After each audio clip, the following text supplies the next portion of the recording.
Tulluus duumessas. Walaloo kana keessatti tulluus kan jedhamte Dubroo Maariyaamidha. Duumessi rooba baattus isheedha.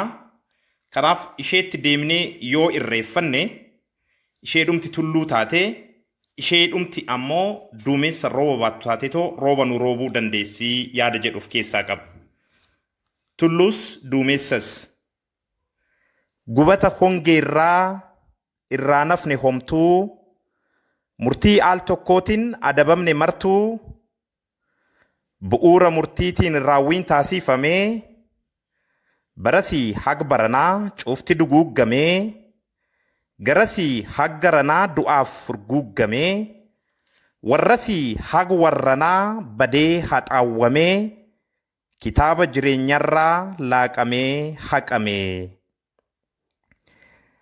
Abbootiin maal godhuu bar hongee akkanaa jennee yoo gaafannu kitaabolee seenaa, akkuma maallimaa gara tulluutti ba'uu, akka waaqni isaanii rooba dhangala'u.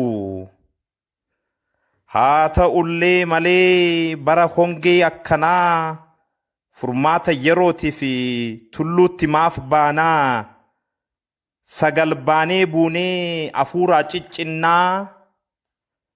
Rakkoo bara baraa furmaata barbaraa, hongee barbaraaf rooba barbaraa, barbaaddachuu wayyoo tulluu bara baraa. Bara haaraa kanatti tulluun bara baraa, maqaan ishee ulfoo qarree waadaa araaraa, nurraa fagoo miti qe'ee keenya jirti. Micayyoon Abrahaam nu gidduu argamti. Haadha hunda keenyaa maaramii jedhamti. Hirkoo hunda keenyaa xiyooniin beekamti. Samiifs maaf daawwannaa duumessi isheedha. Laf lammataa taatus samii lammaffaadha. Garaan ishee roobadha, ilmi ishee horadha. Kanaan qajeelfamnee gar abbootii gorree, gara isheetti baanee maartaan bara marree, kufnee irreeffannee waaqaan wal agarree. Waaqnis hongee nu guggubeef duumessa Eeliyaas irraa addunyaa baraaruuf taliila roobseera.